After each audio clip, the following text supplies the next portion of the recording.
প্রণয়ের অন্তিম ক্ষণ লেখিকা অনন্যা পর্ব ৩৬। আরিশ মরেছে আজ অনেক বছর, ওর কথাও সবাই ভুলে গেছে। হঠাৎ তুমি এমন উতলা হচ্ছ কেন বুঝলাম না আমি। সাজ্জাদ শাহরিয়ারের কথা শুনে রাহুল বলে উঠল, না, না, ও মরেনি, আই থিঙ্ক ও বেঁচে আছে। ড্যাড, ও সামনে এলে আমি শেষ হয়ে যাব, সাথে তুমিও। সাজ্জাদ শাহরিয়ার বড্ড বিরক্ত হলেন। আহানাপের যে ছোট ভাই ছিল এটাই তো অনেকে ভুলতে বসেছে, আর তুমি বলছো ও বেঁচে আছে। রাহুল ঘেমে একাকার হয়ে গেছে। সে একটা শুকনো ঢোক গিলে অপরিচিত নাম্বার থেকে আসা মেসেজটা দেখালো। How are you my dear হুল। সাজ্জাদ শাহরিয়ার বললেন, এর সাথে আরিশের বেঁচে থাকার কি সম্পর্ক?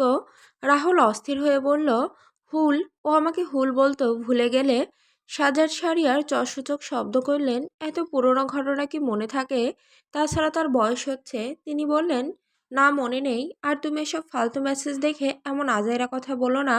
নিজেও পাগল, আমাকেও পাগল বানাচ্ছ। রাহুল সাজ্জাদ সাহেবের হাত ধরে বলে উঠল, dad, please try to understand, ব্যাপারটা হালকাভাবে নিও না।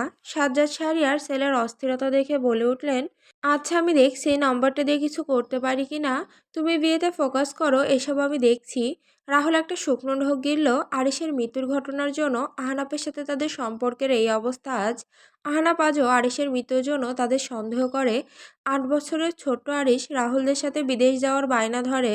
রাহুলও যেন উস্কে দিয়েছিল আরও যাওয়ার জন্য। আহান শাহরিয়ার কিছুতেই রাজি হচ্ছিলেন না। তখন সাজ্জাদ শাহরিয়ার মানায় তাকে। মায়ের মৃত্যুর পর আরিশা আহনাব দুজনেই কেমন চুপচাপ হয়ে গিয়েছিল। ঘুরে আসলে ভালো লাগবে, আহনাবকেও যেতে বলল সাথে, কিন্তু সে রাজি নয়। ভাইয়ের যাওয়ার বিষয়ে আহনাবের মত ছিল না, কিন্তু আহান শাহরিয়ার সাজ্জাদ শাহরিয়ারের কথাগুলো ভেবে দেখেছেন। সত্যি মায়ের মৃত্যুর পর ছেলে দুটো কেমন হয়ে গেছে, তাই তিনি রাজি হন। আহনাব না গেলেও আরিশ যায়, কিন্তু ভাগ্যে বুঝি ভিন্ন কিছু লেখা ছিল।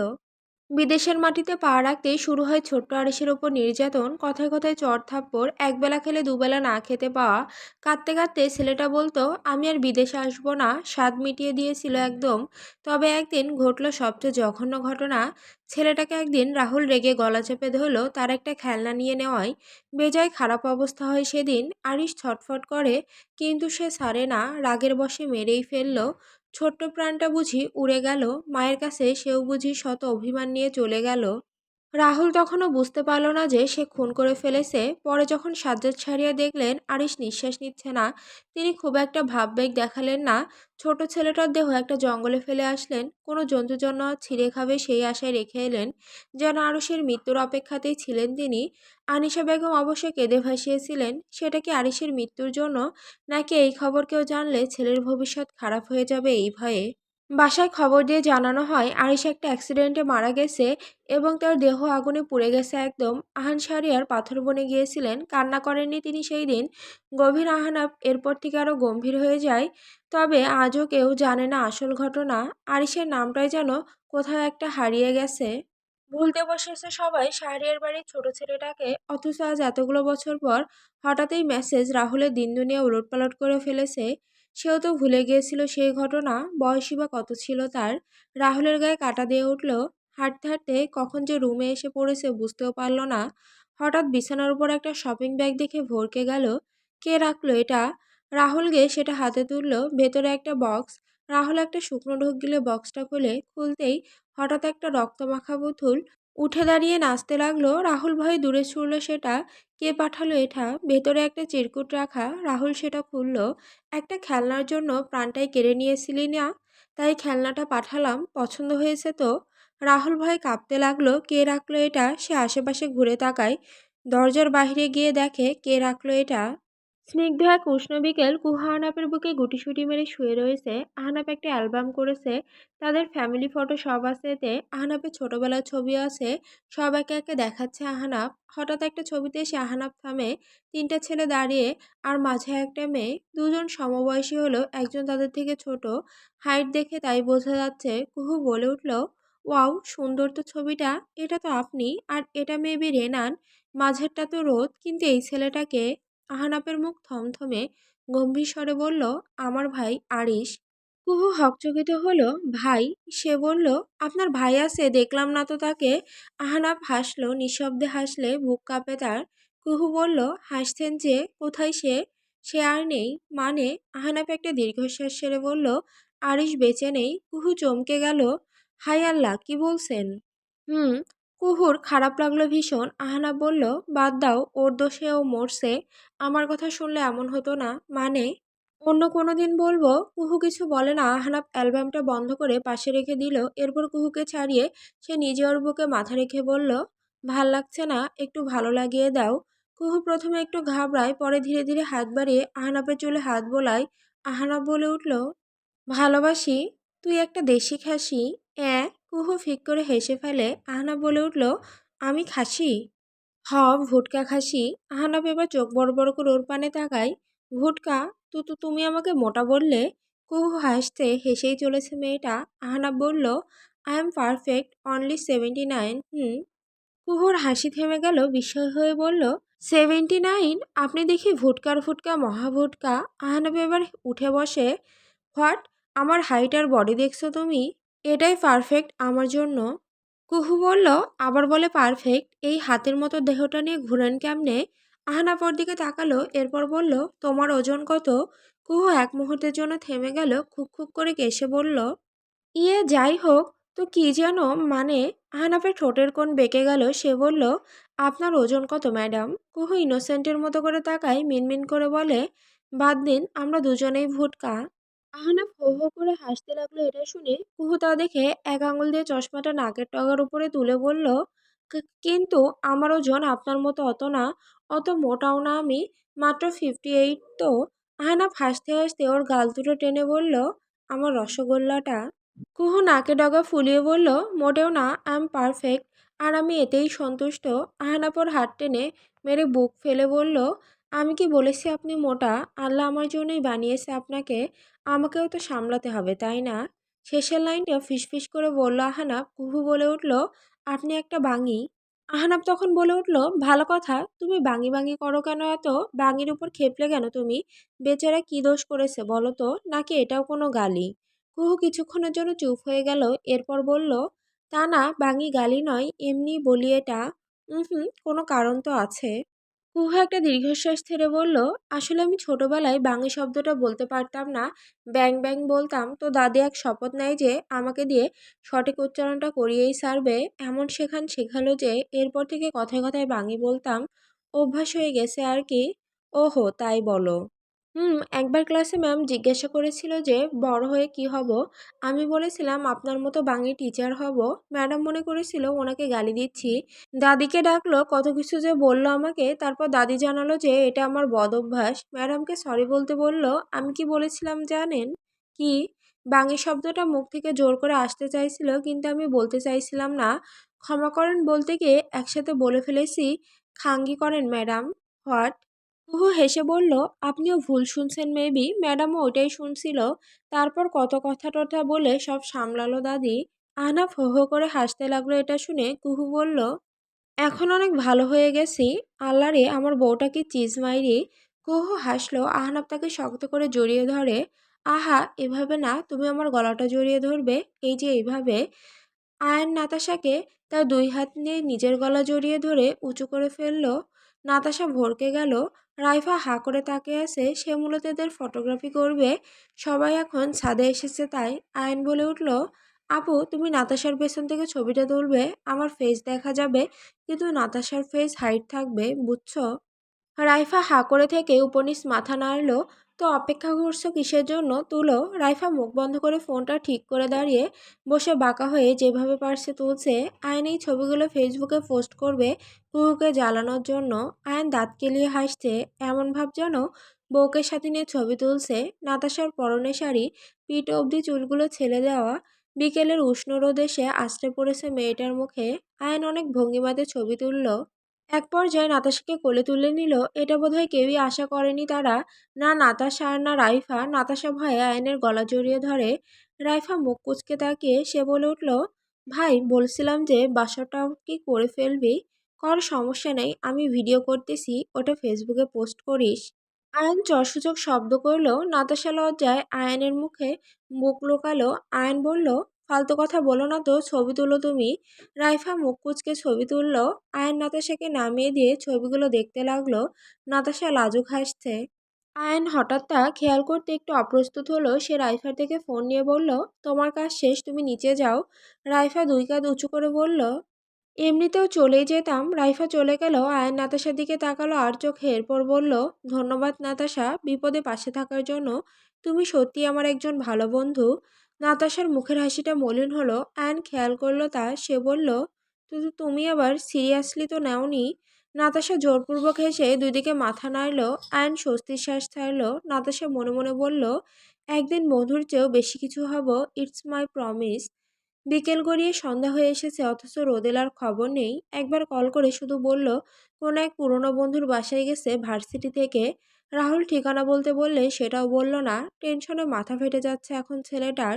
বাকিদের হেলদোল নেই অবশ্য, সবাই বিয়ের প্ল্যানিংয়ে ব্যস্ত। রাহুল নিজের কক্ষে অনবরত হেঁটে চলেছে। একবার জানালা দিয়ে বাহিরে উঁকি দিয়ে দেখছে যে এসেছে কিনা।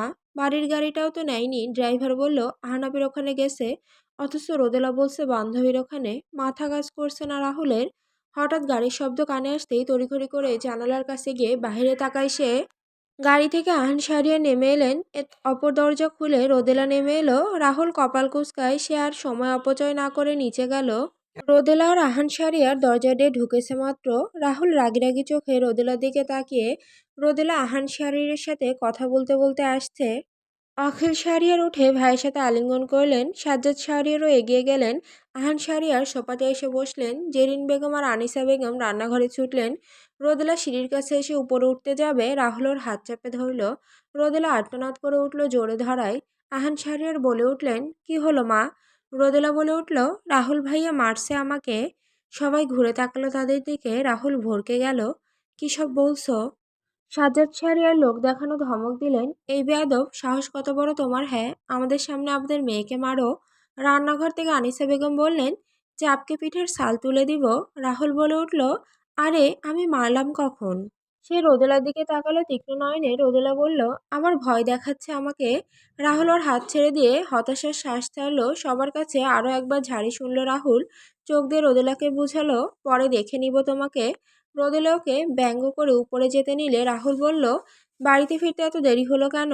রোদেলা আহান শাড়ির দিকে তাকালো, এরপর বলল, বলেছিলামই তো বান্ধবীর বাসায় যাচ্ছি। এতক্ষণ কি করলে বান্ধবীর বাসায়? নোট নিচ্ছিলাম।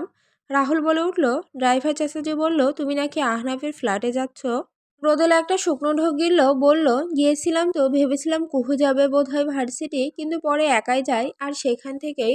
আহান শাহরিয়ার বলে উঠলেন, আহা থাক না, এমন তো না একা বাড়ি ফিরেছে। বুদ্ধিমতীর মতো আমাকে কল করে নিয়ে আসতে বলেছিল। বাদ দাও এখন।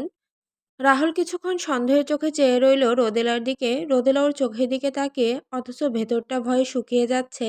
রাহুল ওর থেকে নজর সরিয়ে সোফার দিকে যেতে যেতে কঠোর স্বরে বলল, আর যেন এমন না হয়, এটাই লাস্ট।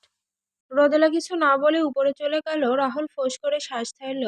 নওশাদ, পাগল হয়ে গেছো তুমি? দয়া করে মেয়ের জীবনটা নষ্ট করো না এইভাবে, আমি তোমার পায়ে ধরছি। নিধির মা নম্রতা বেগম স্বামীর পায়ে জড়িয়ে ধরলেন। নওশাদ আহমেদ রেগে বলে উঠলেন, পা ছাড়ো নম্রতা, আমার কাছে একদম বাধা দিতে আসবে না, ছাড়ো।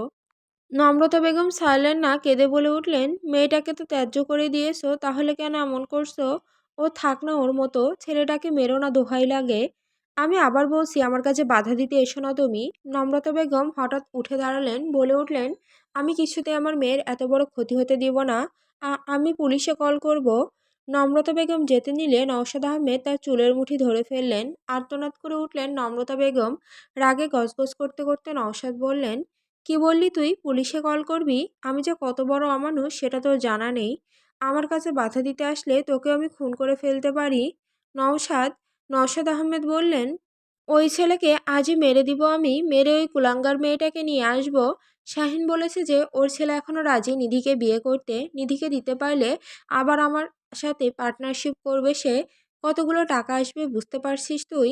তুমি টাকার জন্য মেয়ের জীবনটা নষ্ট করে ফেলবে? এতটা নিচে নেমো না নওশাদ।